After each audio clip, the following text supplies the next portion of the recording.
Primetime local news, serving the Lakeland and Midwest regions. Good evening and welcome to Primetime Local News. I'm Shelby Clark. There are 22 new cases of COVID-19 in Saskatchewan. One case is active in the region that includes Lloydminster and North Battleford. 5 of the new cases are in Saskatoon, 4 in the North Central and Central East region, 3 in the Central West, and 2 each in the Regina, Far Northeast, and South Central zones. 139 cases are considered active, with 8 people in hospital and 2 are in intensive care. While the municipal election is still a month away, the position of mayor has already been filled, with Mayor Gerald Albers named to a second term. Albers was unopposed when the official candidate list was finalized yesterday and was elected as mayor by the returning officer. For his second term, Albers wants to see the end of several projects the city has started and focus on the economy. So we anticipate that for 2021. I guess, is that built into? Economic development is huge. We need to address the challenges our city has and do what we can do, as well as informing and working with the 2 provincial governments and the federal government to enhance our community and bring every possible resource to bear to try and move us forward from where we are today. Albers admits this term won't be like his first, having to deal with the effects of the pandemic, saying the city needs to create the map. Making sure that we engage with the community so they understand what we're doing. Working with the provincial health authority that has the governance of health and how we move forward. And we'll continue to carry the message of what our community needs and what we believe they need to the provincial governments and the federal government, and try and work with them to ensure that we continue to build on economic development. 18 candidates are vying for the remaining 6 seats on council, with Lloydminster residents heading to the polls on November 9th. Students at Bar Colony School had the opportunity to participate in a teepee raising today. Clint Chokon was on hand to explain the history behind teepee and the important role it plays for Indigenous people. The first poll where we have obedience to respect, humility, faith to happiness, love, all these other virtues that are connected to each pole are shared, and as well as the teachings with the strength of the rope that brings the teepee poles together. The teepee raising and lesson fits well with the students' curriculum and works to enhance their teachings. In grade 4, the students learn about treaties, and they learn about teepees, and they learn about the land. This year's teepee raising had to be adapted because of the pandemic, with a raising now taking place at multiple schools and sanitation measures in place. Per Babies Forever Homes will be hosting their first adoption event since March. Jace Mackey spoke with the organizers to find out more. I'm joined today on Primetime Local News with Tracy Shute. She's the assistant manager of Per Babies. Thanks for taking some time to talk with me today, Tracy. Well, thanks for having us. So before we talk about the Mask and Meat event that's going to be taking place, can you just talk to me a little bit about Per Babies? What is Per Babies and how are things going? It's a cat rescue that was started up in Wainwright about 2 years ago. We take in surrendered cats, strays, basically trying to get them in off the streets, get them fixed, spayed, and out for adoption. And there's going to be a Mask and Meat event that's happening at 4th Meridian. Can you just talk a little bit about what that event's going to be like? Yeah, it's our first adoption event since the whole COVID. We are having at least 10 cats there. It's going from 5 to 8. And we're going to have, a chance for people to meet the kittens, have a pint or 2 if they want to. If they want to do some adoptions, we'll have application forms there. And masks, we do ask you to wear a mask. We will supply them if you don't have one. Just trying to make it as safe for everyone as possible. And what day is the event going to be taking place? It is on October 15th, so that is next Thursday. So for people going there, what can they expect? Well, we have a separate room set up, so the cats will be in little playpens, maybe a couple cages, but they will be able to come out and people will be able to pet them, interact, get to know their personalities. And we're going to hopefully have, we're thinking of having a little raffle. We're accepting donations of any pet supplies people want to donate, any cash they want to donate. So should be fun. You mentioned that this was the first adoption event that you guys have been able to do since kind of COVID happened and stuff. How are you guys doing when it comes to how you guys handled through the pandemic? Obviously, you weren't able to do adoption events and maybe donations were lower than normal. We've still done pretty well. It's all been dependent on our fosters who we just couldn't do without. Most of them have been really good for still setting up meet and greets so people could still meet the kittens in a safe environment. But the adoption events are definitely key to getting kittens out to their houses, new homes. And what else is Purr Babies needing? Do you guys need more people to foster? Are you looking for cash donations, maybe food donations? We actually can use everything. Cash is wonderful because our vet bills are never ending. Fosters are key. Without the fosters, we couldn't bring in any more cats. We did have a shortage. We've had a lot of people step up. It's been amazing. And again, cat food, kitten food, litter, all the supplies, always looking. And for people who are looking for more information about Purr Babies, where can they find some information? We're on Facebook, Purr Babies Forever Rescue.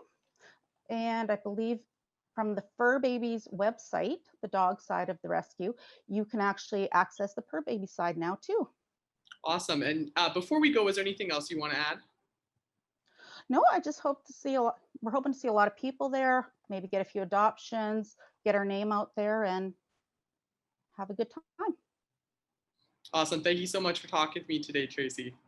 Oh, you're welcome. Now our Connor Chan will take a look at your weather forecast.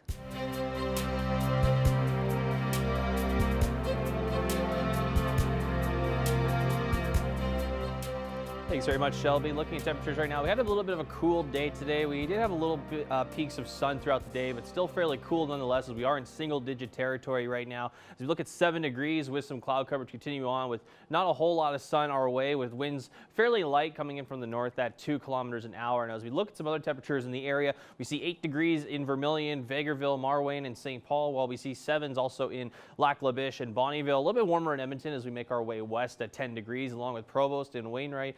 Macleod also sitting at 11 degrees right now, with Maidstone and North Battleford sitting at 8 degrees, and 6 in Cold Lake, Pierceland, and St. Walburg as well. Now, as we look at the satellite radar map, not a whole lot of activities coming into the direct area of Lloydminster. As we kind of see, we do see a chunk of it heading up north, as we could see a lot of that. We could see possibly maybe a 30% chance of some showers into tomorrow as well as into the evening as well, but it's going to be fairly avoiding our area, but we will have a fairly light showers if that does happen. But as we take a look at North Battleford overnight, 5 degrees with some cloud coverage. Going into tomorrow, very warm temperature there for the first day of the long weekend. High of 23 degrees tomorrow with some sun and some cloud mixes there. For Cold Lake, 5 degrees overnight with some cloud coverage, and continuing that cloud coverage into tomorrow with that high of 16 degrees. And then we look for us here tomorrow, almost in the 20-degree range, but we're just shy of it, sitting at 19 degrees tomorrow, while we were sitting at 5 degrees overnight, with the winds picking up a little bit more coming from the southeast at 20 kilometers an hour. Now, here's where we could see what we could see over the next 3 days.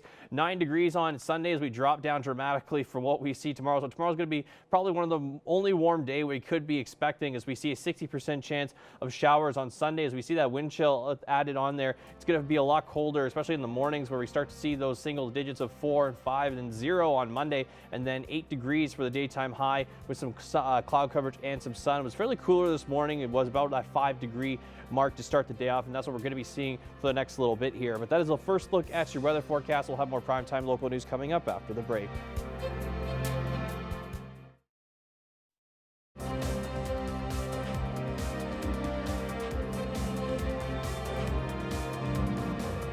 Welcome back. The Lloydminster Chamber of Commerce is having their Celebration of Business Excellence Awards on October 22nd, although due to the pandemic, part of this event will be live streamed. We chatted with them to get more details. I'm speaking with Serena Shadeen with the Lloydminster Chamber of Commerce. How are you today? Good, how are you? I'm doing very good. So the Celebration of Business Excellence Awards is coming up on October 22nd. So this event will also be live streamed this year due to the pandemic? Yes, so we're changing up the way we've done it in past years. In past years, we've done it as a big kind of ceremony gala style. This year, we're going to be holding it in 3 restaurants throughout the town. So Spiro's, 3 Trees, and Harvest to Home. That's going to keep our amount of people in the facility lower.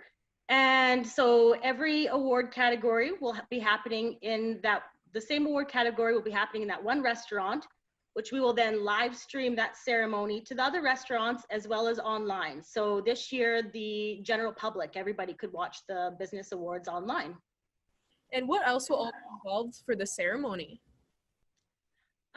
So we do our Lifetime Achievement Award. That's usually one of our big awards. And we have probably about 11 award categories. A new one we have this year is the Think Lloyd First Ambassador Award. So that's a new award, and it helps to get a business out there who has gone above and beyond this year in helping to promote shop local, helping their fellow businesses kind of get through this pandemic together. We also have our Customer Service Award, which there is voting open online, so the general public can vote for the recipient of the Customer Service Award. And how exactly can residents get involved for this, for getting tickets or watching online? So ticket sales are very limited this year. We offer the tickets first to all the businesses who are nominated in the awards. So right now we have those ticket sales out to the businesses. Once that closes, we will have the leftover tickets go on sale to the public, but I don't predict that we're going to have very many tickets go out to the public.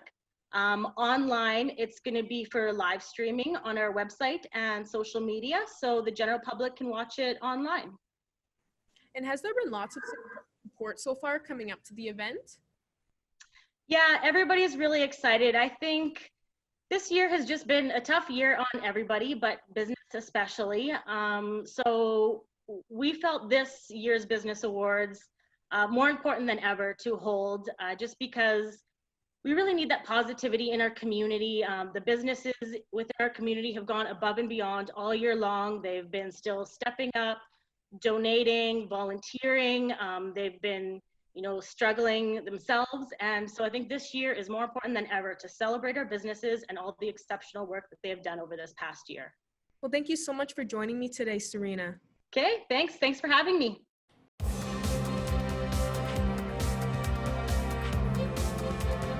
The Bobcats are heading to Sherwood Park tonight to take on the Crusaders in games tonight and Saturday. Evan Kenny catches up with the Bobcats head coach Nigel Dubé ahead of the game.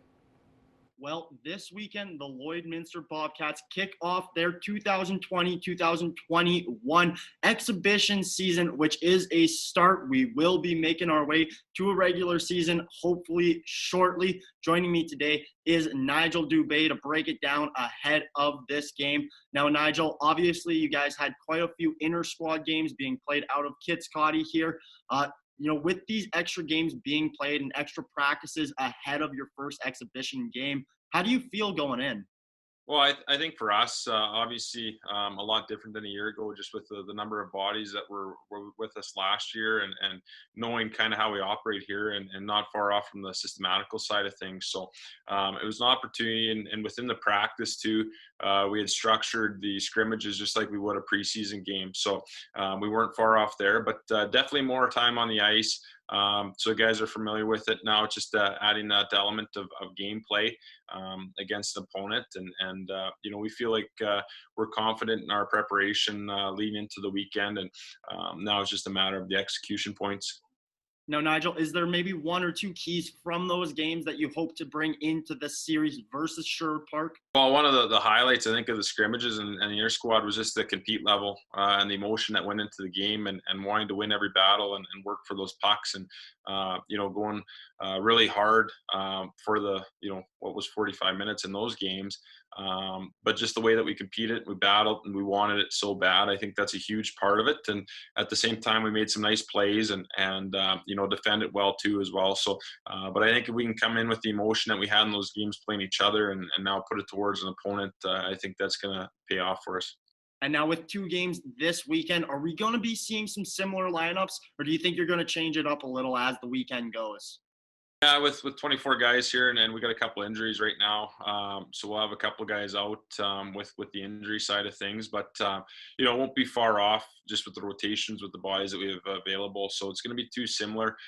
You know, we might mix up the line combinations a little bit even throughout the game, just to see who's been working good. We've tried a few different ones throughout the couple weeks here, and you know, kind of bounce guys around a little bit to see who works well and you know, can feed off each other. So probably more in-game changes than day to day, just with the limited bodies we do have right now.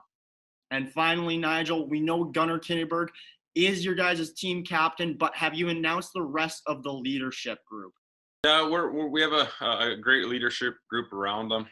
You know, Tyler Schendel, Chad McLean, Brennan Morrow, Tegan Skihar, Ben Bygrove, Cole Youngworth. So it's a committee definitely this year. We're going to rotate some captains and assistant captains.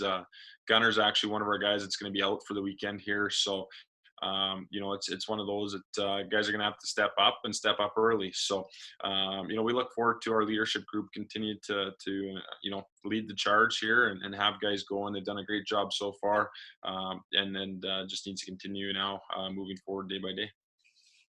Nigel, thank you very much for joining me. Games can be watched on Hockey TV. Right, Matt. You have a good day. Chat soon. Here's Connor Chan with another look at your weather forecast.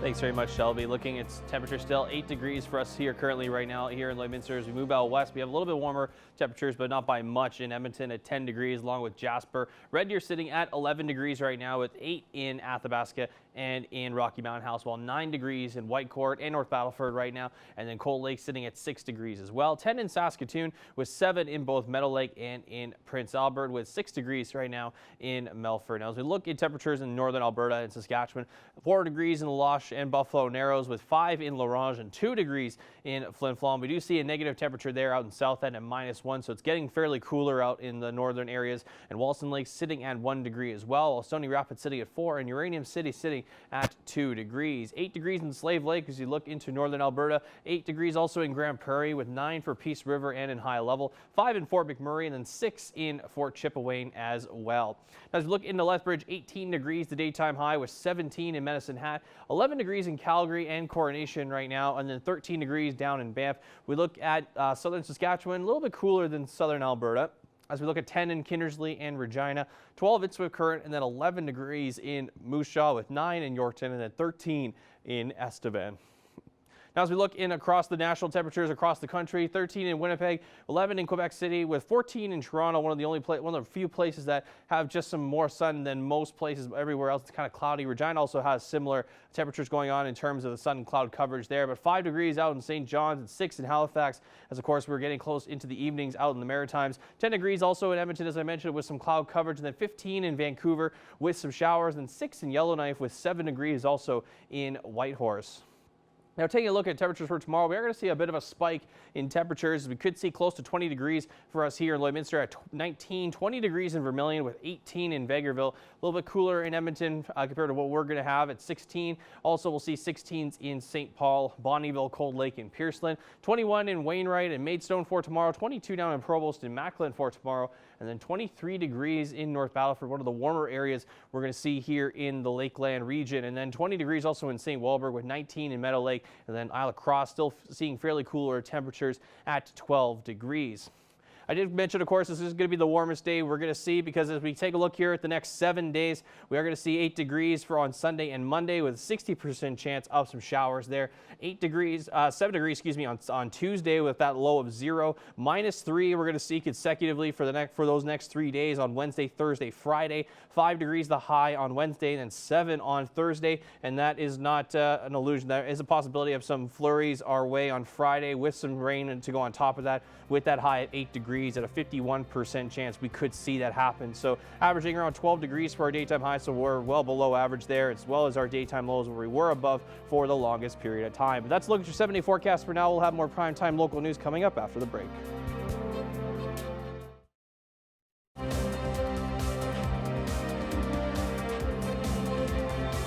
Well, joining us today once again is Abby St. John for the weekly entertainment panel. Of course, as we get ready for the long weekend here, Abby, there is a bit of information to talk about. Let's start with James McAvoy. Of course, he was casted to play in this new thriller movie, but there is a unique twist because, you know, most actors get scripts or at least a detailed description of what they're going to be doing. Everyone else on set knows what they're doing, but for James McAvoy, that's not going to be the case.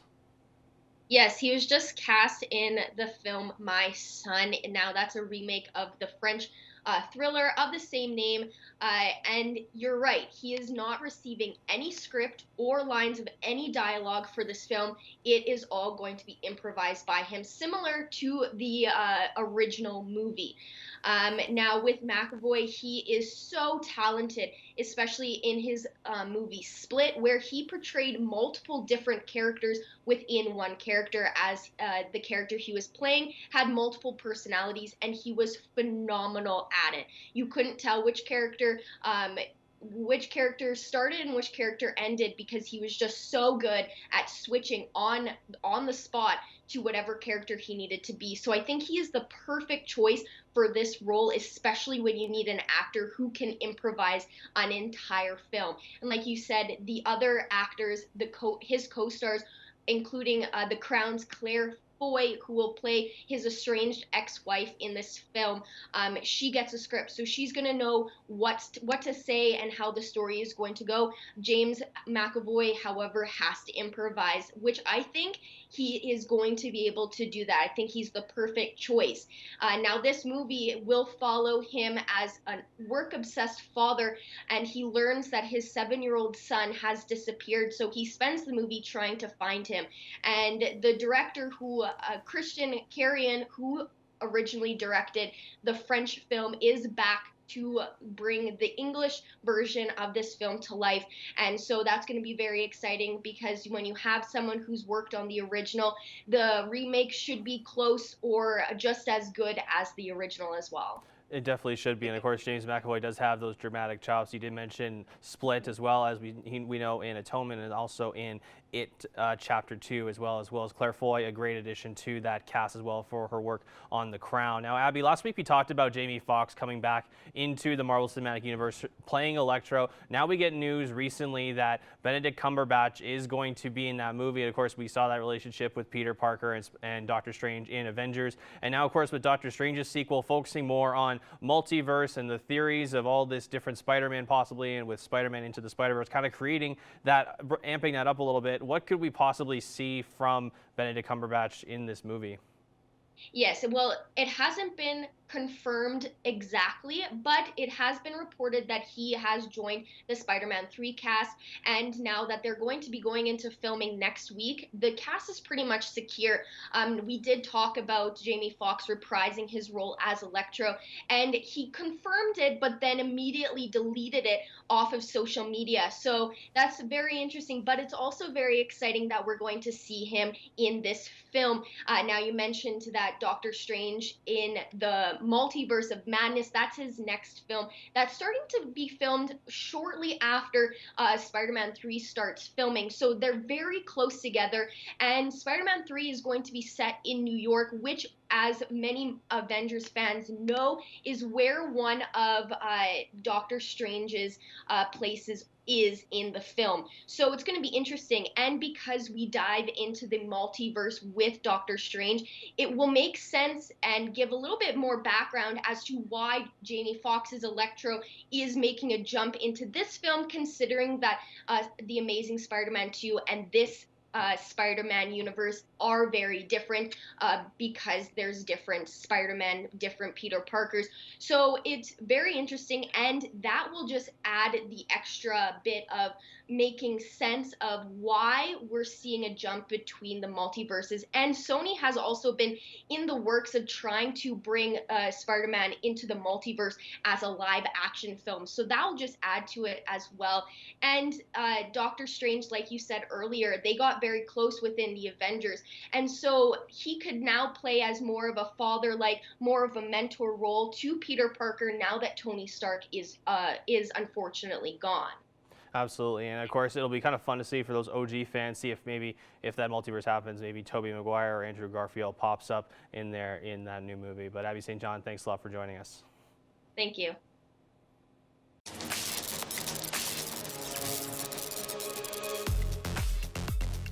You can enjoy a round of golf this Thanksgiving weekend. Rolling Green Fairways says that yes, they're going to be open this weekend for you to head out and enjoy some time on the golf course. Saturday, Sunday, Monday, they're going to have 3 shotgun start times so that everybody can enjoy the golf course in the heat of the day. Their kitchen is going to be open as well. You do need to pre-book your spot, so give them a call or go online, rollinggreen.ca. The Lloydminster Golf and Curling Center, their golf course is also going to be open on Saturday and Sunday. The golf course and driving range will close as of Monday. So if you want to head out for a round of golf, you can book through lloydminster.ca. Coming up next Friday night, you've got the opportunity to send the kids out for a kids camp. It's a kids night out next Friday at the Service Sports Center. You do need to get the kids pre-registered so that they can take part. The City of Lloydminster, the Service Sports Center, and here at the Park Center at Bud Miller Park, they're going to be hosting a number of different activities and camps for kids throughout the fall. So if you want to get all the details and get the kids signed up, you can go online, lloydminster.ca. Fall suppers are still a go this year, but they're going to look a little bit different. You've got the opportunity to enjoy a drive-through fall supper at the Lloyd X coming up next Sunday, October 18th. The Lloydminster Exhibition Association has teamed up with Synergy Credit Union and the Lloydminster and District Co-op to bring you a delicious fall supper. It's going to include a turkey, dressing, all the fixings, and some homemade apple crisp as well. Book your tickets now so that you know you've got a great meal waiting for you on Sunday, October the 18th. You can get more details through lloydexh.com. Well, whatever you choose to do this weekend, we hope you stay safe and stay healthy.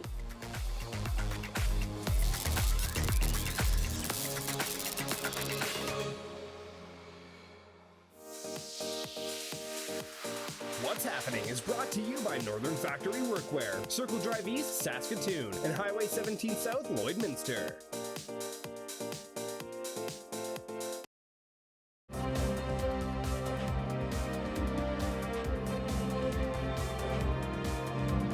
I'm joined here with Edward Willett, and he is a Canadian author and podcaster. Now, you recently released the 3rd book in the World Shaper series. What can readers expect in this book? Well, this one is a lot of fun. This one is set in a world that is, well, my working title for a while was Werewolves and Vampires and Peasants. Oh my. It's set in a world where there are werewolves and vampires, and my characters who are trying to find out who would shape this world, trying to find who's behind it. I have to negotiate this very odd place with monsters, basically, and without getting turned into a vampire or eaten by a werewolf. And now another book that will be released soon to print is Shapers of World, and now you edited this and put a lot of work into this. So just how was it working on this book? This was exciting. I have a podcast called The World Shapers. Worldshapers.com is the website, theworldshapers.com. And I interview other science fiction and fantasy authors about their creative process. And I also have a little publishing company called Shadow Press. And I attended a presentation about kickstarting an anthology a year or so ago, and I thought, I know a lot of authors. So I decided to kickstart this anthology and offered all of the first-year guests of my podcast if they wanted to be part of it. And I got an amazing response from international bestsellers, people like John Scalzi and Tanya Huff and David Brin, people like that. And so I kickstarted it successfully, and it's about half reprints, half original fiction from these amazing authors. And it's just been a great fun working with them, and very exciting to see it come to life. It's already out as an ebook everywhere, and the print will be out in mid-November. And you just kind of touched on this, but what was your reaction really to all the support that you did receive for it? It was, well, having been in the field for a while, I've gone to conventions and stuff like that. So some of these people I had met in person, others I only met through, doing the podcast. But as I say in my foreword, when I first was interested in science fiction fantasy as a kid, growing up in Weyburn, Saskatchewan, not a hotbed of science fiction fantasy. And these people who wrote Olympians, you know, on top of Mount Olympus, and I could never aspire to that. But over the years, I've met some of them, and you know, they're just people. And I'm still thrilled, though, to know that I have, for example, Joe Haldeman. When I was a kid reading The Forever War by Joe Haldeman, if you had told me that someday I would be publishing a story by him in a book that I had edited, and that I would have met him in person and talked to him and interviewed him and, you know, had dinner with him, I would have thought that was absolutely impossible for a kid from Weyburn, but it's happened. And even with the other authors that are featured in this and that you've talked to before in your podcast, what was it like working with them? They're all great. We're all, science fiction fantasy is a genre where you're all dealing with the same challenges whenever you're writing a story. You're always trying to create a world that will be believable, even though it's not our world by any stretch of the imagination. Well, yes, by a stretch of the imagination, it's a world. So we're all dealing with the same kinds of issues and problems, and all writers are dealing with the same kinds of challenges of characterization and plotting and all of that.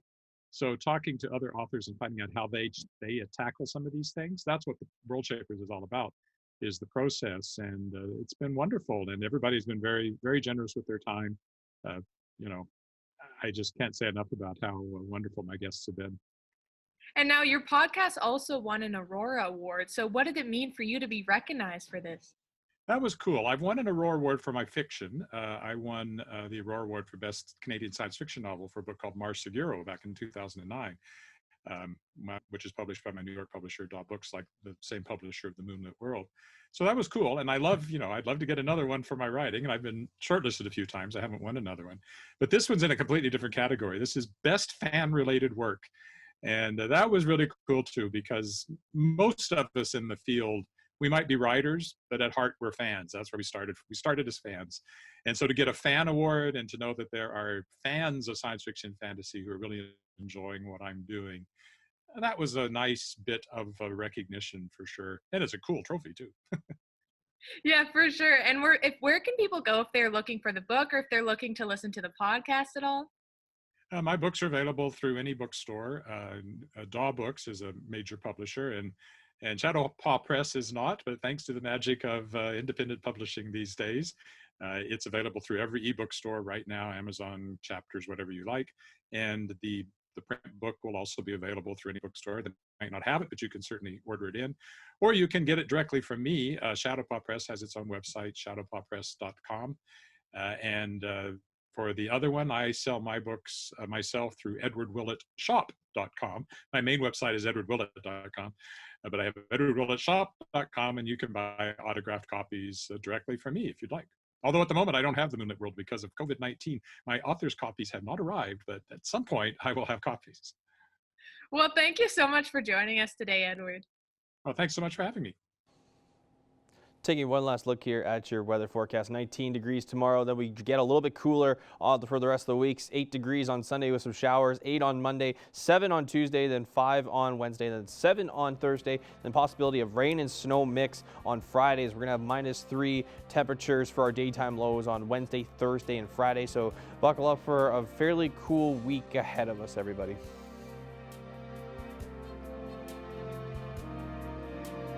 Thank you for joining us for Primetime Local News. You can continue watching Primetime Local News on CITL. Have a great night.